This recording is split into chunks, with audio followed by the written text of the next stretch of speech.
Hello everybody, welcome back. Today as well we have got to another video. In this video I will let you know how you can fix Roblox Error Code 268 problem. But before that, please do make sure to like our video, subscribe our channel, and yes, without any further delay, let's get started. So where you are having that problem, if you're having that problem on your mobile phone, then you can simply go ahead and first of all delete the app itself, reinstall it and re-sign in. Right, if that also doesn't help out, go to App Store, search in Roblox and type in update if it needs an update, because that could cause the issue, and then your app will be updated and you're good to go. Next up is check out your internet connection. If it's not good, that can cause the problem. If it's good, then you're good to go.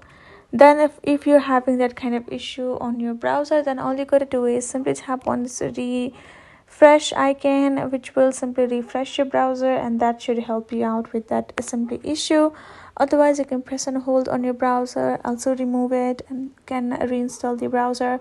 Otherwise, you can go ahead and remove the cache file from your browser as well. That should also help you out, which goes for both Roblox as your browser, deleting cache files, and that should help you out. That is basically the options to help. Hope this video helped you all. Thank you so much for watching. I will see you guys in our next video.